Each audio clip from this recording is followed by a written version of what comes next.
Aprovecha los DeWalt Deals en Lowe's. Obtén gratis una herramienta DeWalt Selecta de 20 voltios max al comprar un kit de batería de 5 amperios hora y 20 voltios max selecto. Además, lleva gratis una batería adicional DeWalt de 20 voltios y 8 amperios hora al comprar una sierra ingletadora compuesta DeWalt de doble bisel de 10 pulgadas y 20 voltios max. Nuestra mejor selección está aquí en Lowe's. Válido hasta 6/24 hasta agotar existencia. Selección varía por lugar.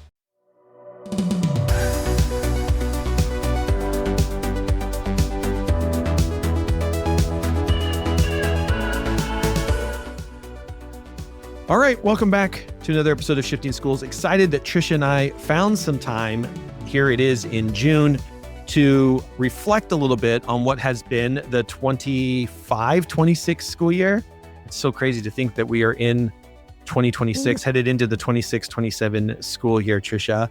But go Knicks, by the way, we're still in the playoffs. So I wanted to say that for you. But Tricia, as we get started here, as you're reflecting on this past year, what are some of your highlights and things that you're taking forward with you into the next school year? I feel like a lot of my work finally turned a corner with talking to school leaders about AI companions. I've been interested in that for a long time, and it's a topic that I do really think we need to pay close attention to. It's more complicated than what most people have seen in the headlines. And this is the year that I really felt like there was an open-mindedness to have the conversation. Because I think it's really emotional for a lot of people. I agree. Very emotionally charged, but digging in, making some time for the research, understanding that technology does not just impact us as learners, as innovative thinkers, but it's always had an impact on us socially. I often even just talk about the iPod and how the iPod was another device that I felt like I had different bonds with other people through and because of that. So that's been really interesting, and I'm looking forward to doing more research on that this year. What about you, Jeff? With that point, I think one of the things that I find really interesting is, and I don't remember you might know what the exact numbers are, but there was just recently another survey that came out that showed something like 72% of high school kids or high school students and middle school students are using AI as mental health, right? Mental health companions. And we can debate whether or not they should be. They are, right? I'm not saying it's good or it's bad. I'm just saying this is what kids are telling us how they're using it. And I think a lot of your work with companions is leaning into this idea that there is something here emotionally that we do need to pay attention to, both for ourselves and as part of our job to support students as well. Do you want to talk a little bit about that? What are some things you're seeing or in the research? Sure. And I think it's important too to talk about that use. It's not just young people, it's adults as well. Harvard Business Review puts out data the past 2 years. They've done this. Last year, AI use, the number one use case was therapy/companionship. This year, it was number 2. And so I think we've got to realize perhaps it's human nature to want more help as humans. And the research actually does show, Stanford has done some really good research on this, that if you are lonely or you need help, actually this has been a positive use case for a lot of people. Do we want it to be the only solution? No, of course not. And so that's been really interesting. A lot of the researchers have also pointed me to something called parasocial relationship theory, which basically charts the course that when radio first came on the scene, a lot of people would be listening to the same radio host night after night, and that person, good evening. There was a routine, a script, a pattern, and a lot of people, even though they would never meet that radio host ever, felt a certain bond with them. Yeah, agreed. If there's a celebrity or a sports figure who you've been following for a long time, as humans, we will bond with other people that we feel there is some sort of routine or pattern with. There's comfort. And so this is an evolution of that. Yeah. And I think that Common Sense Media has done a good job in making sure that we want young people to talk to us about how they're using AI.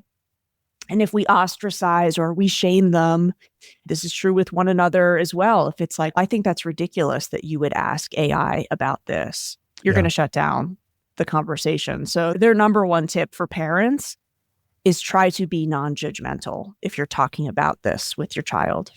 And one thing I love is I think both of us are getting to have more and more conversations with school counselors.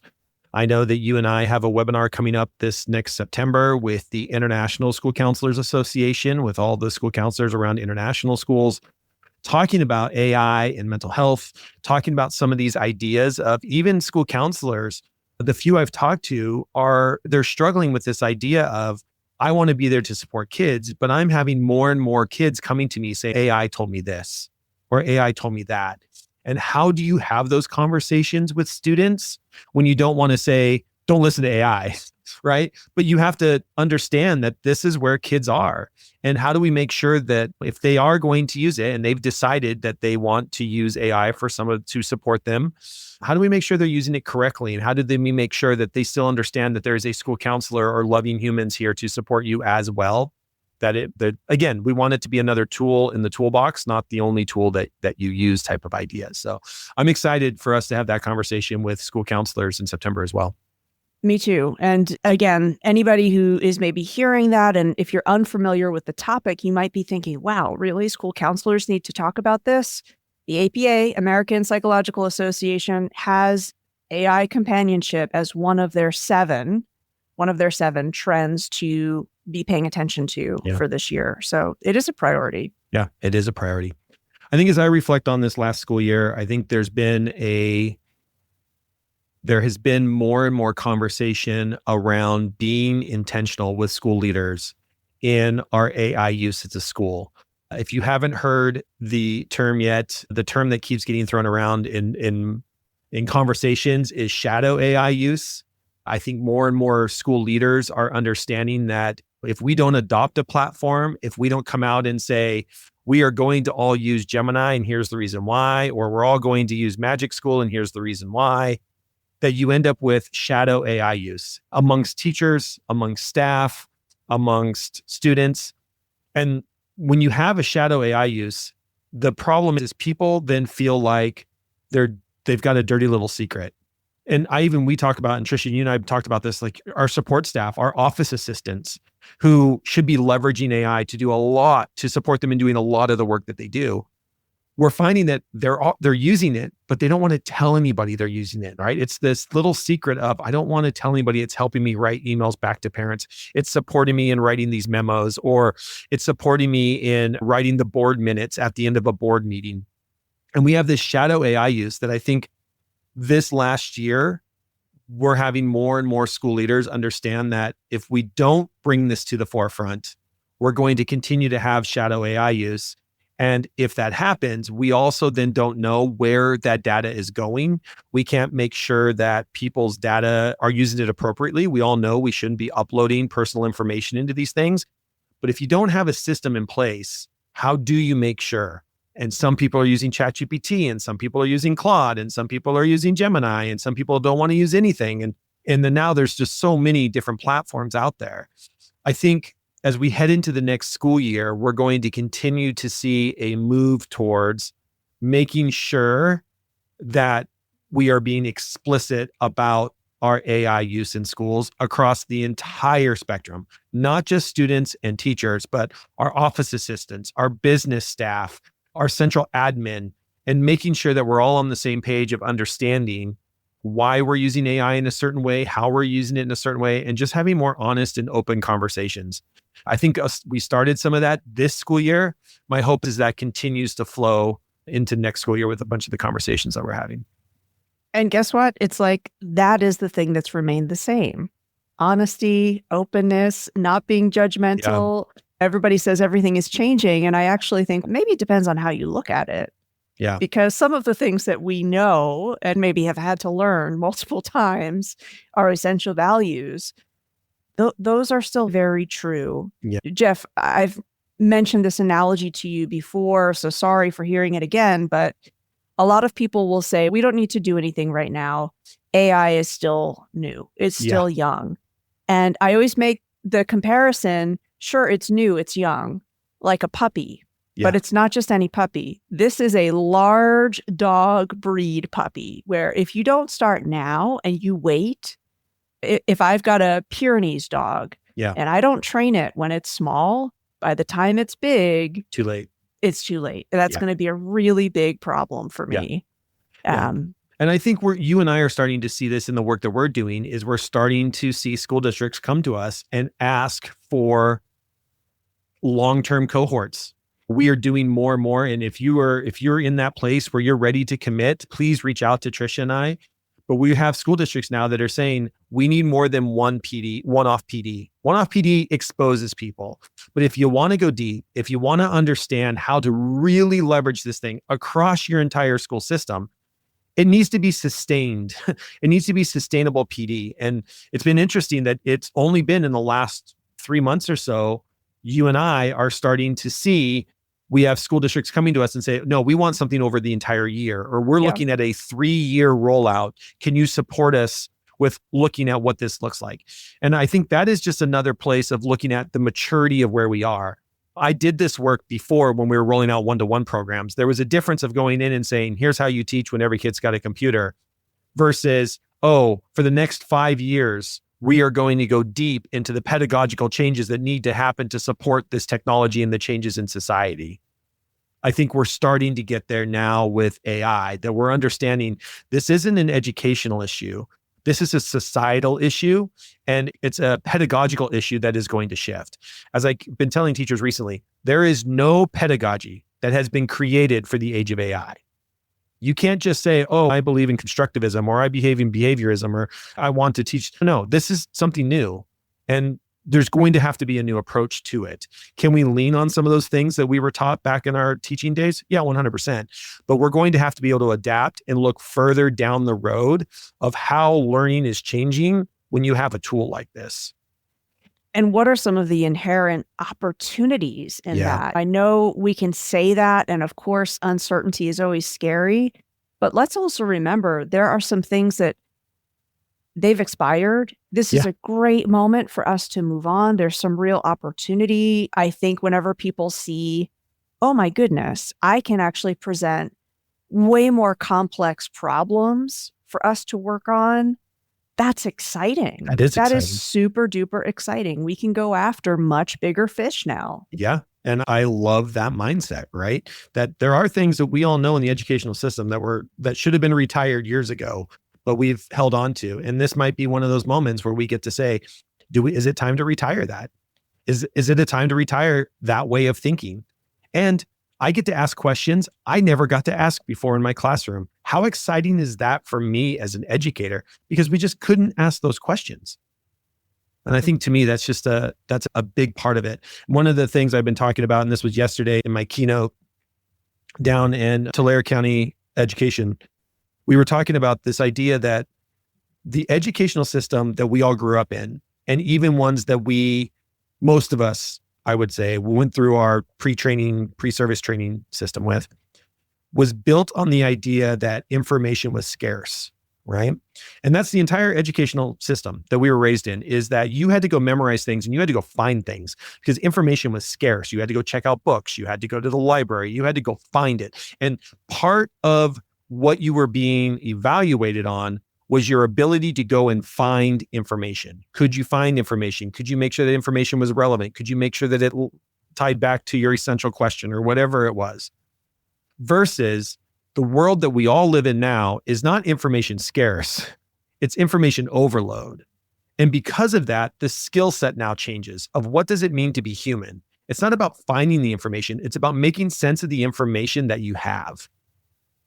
And are we assessing students in sense making, not finding? Yeah. And I just wonder where that fits. And I think we're struggling with that because the system of education, and you can take it right down to the way that we still assess kids and through standardized testing, is could you find it and do you know it? Not here's all the information. Can we assess whether or not you know how to make sense of it? Which is really the skill of analytical thinking that keeps coming right now at the top of every skill needed. Of you've got the data, we've got the information. We know the causes of World War II. I don't need to have a kid go and research that. What I need to know is, can you take the causes of World War II and say, how does this apply to me? How does this apply to my community? What are we seeing today that maybe is the same as, or different than, or what did we learn and what did we apply? And how did that change us as a community, as an economy? Or we can have those questions now that we couldn't probably have before because we were asking kids to go find the causes of World War II. That's right. Can you tell the story of World War II in a totally novel way that has not been told before? We can do this now. So I think, again, the opportunity conversation, we've got to make sure that we're balanced. I think we've talked a lot about what does AI threaten? That's in the headlines all the time. Yeah. Lots of people are having that conversation. We need a lot more of the conversation okay, and where are the opportunities? Yeah. Where are the opportunities? I love that. Tricia, thank you so much. I'm excited that it is mid-June, even though I can't believe it's mid-June, and that we've got a summer. Be looking forward to some more episodes over the summer. Tricia and I will do a couple more reflecting on and looking at where the future leads, or where we believe things are going as well. So be looking for that. And we're also going to be replaying this summer some of our favorite episodes from the past year. So if you are new to Shifting Schools, make sure you like and subscribe to the channel, and we'll make sure to post some of our favorites and some of our most watched episodes from the past year. Tricia, thank you so much for hanging out with me this afternoon. Always a pleasure, Jeff. And until next time, we'll see you on the network.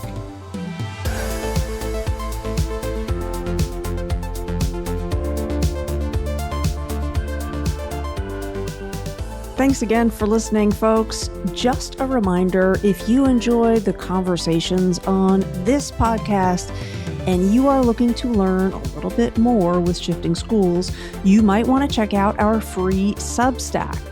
AI Forward is the space that we are sharing news about AI that you probably aren't seeing in the headlines. This is also a space where we're sharing ready-to-roll strategies and resources for you to put into action immediately.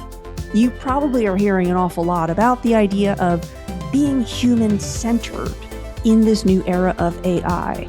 Now, if you want to be thinking more about exactly what we want to mean, what we should mean, especially in education, about centering the human, AI Forward is a Substack that I think you will enjoy. You'll find the link to subscribe in the video description or in the podcast show notes of this episode.